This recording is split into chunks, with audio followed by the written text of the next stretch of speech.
xotinimda o'zi tug'di, o'sha uchun pul bermayman. Uyingda tug'dirib bo'lmasa, o'zi tug'sa. Biz nima o'ynab o'tirgan ekanmiz Xorazm lazgisiga. Tomosha qildirsinmi? Men qarang, yaxshimi siz? Familiyangiz nima edi? Sherboyeva. Sherboyeva, asalim, siz Kesirova bo'lasiz. Yestashila. Unaqasiga bo'lmasa ham bunaqasiga bo'lasiz. Hay, shag'lapasiz.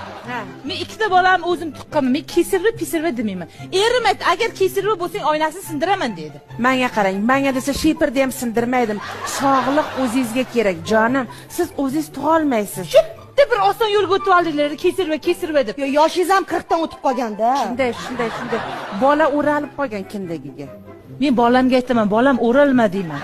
Mayli, nima qilsangiz qiling, lekin biz Kesirova qilamiz. Sizni sog'lig'ingiz bizga foydasi bor. Siz o'zingizni o'ylang, asalim, o'zingizni o'ylang. Alo, dadasi? Kesamiz deydi bular. Nima deysiz? Bering-da menga, men vaziyat tushuntiray. Alo? Jahli chiqdi, jim turing. O'chirib. Millarga qilay. Mana. Tushunmayapti-da, boshqacha gaplashib bo'lmayapti bular. Voy, sizga nima bo'ldi? Ha, siz oy kuningiz yaqin, hech qancha vaqt qolmabdi. Siz ham Kesirova bo'lasiz, jonim. Aylanib ketay, ha. Bo'yi past. Yana uni ustiga buqog'i bor. O'zingiz tug'a olmay o'lib qolishingiz mumkin, jon. O'sha uchun asalim, Kesirovaga tayyorlang buni. O'zim tug'aman.